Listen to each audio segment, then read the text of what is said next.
Genesis chapter 15. At this point, Abraham had just defeated the 4 kings. He acquired the possessions of 9 kings in total.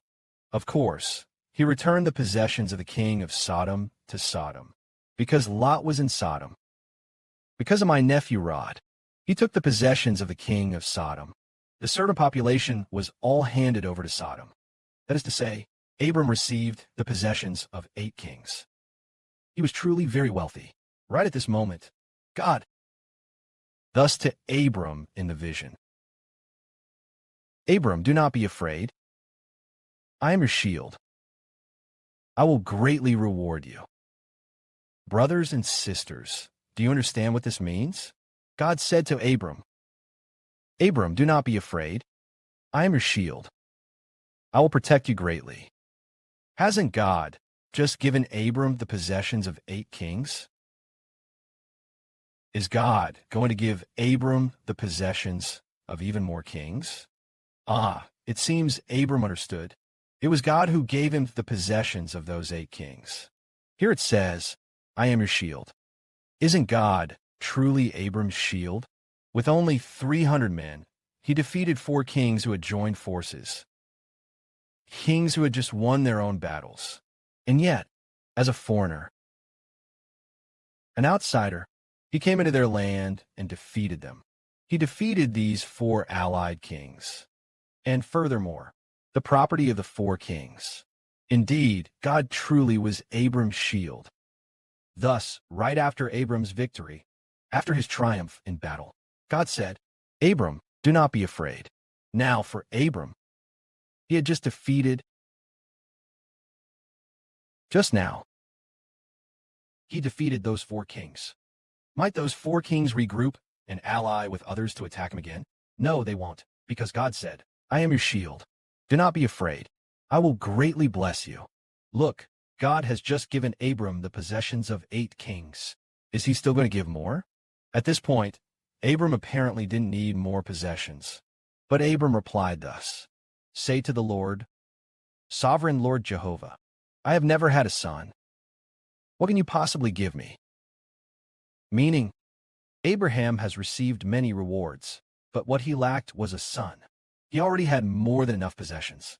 So Abram said again, The one who will inherit my estate is Eliezer of Damascus. Only Abram understood that the Lord had given him a great, great inheritance. Yet all these possessions had no heir. This seems to convey Abraham is a type of Father Jehovah. Just as God the Father possesses countless riches, all the nations belong to God. Yet God had no heir. No heir descended from human lineage. Brothers and sisters might ask, but isn't Christ the heir of God? Actually, the Lord Christ is the same as the Heavenly Father. Both created the universe and all things.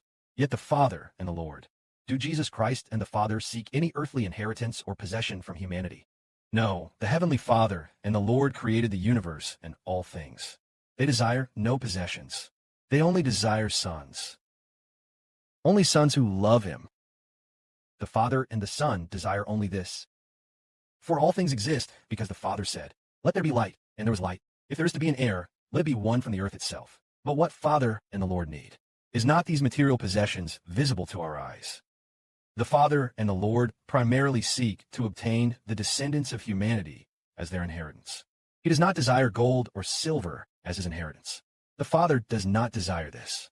Neither does the Lord, for the Father and the Lord wish to obtain children from humanity as their inheritance. Just as we see elderly parents in a family. These elderly parents do not accumulate treasures for themselves. They do so for their children. They regard their children as their true inheritance. Yet we consider material wealth as our inheritance. In that case, how did God respond to Abram?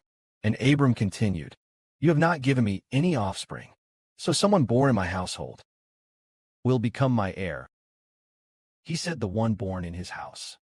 So, brothers, she would like to ask, brothers and sisters, if someone owns the wealth of 8 kings, so much wealth, yet has no biological son, can a servant in his household truly be considered his heir? Well, we'll find out next time.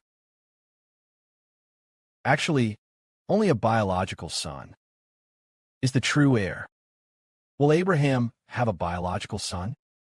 Glory be to the Heavenly Father and the Lord.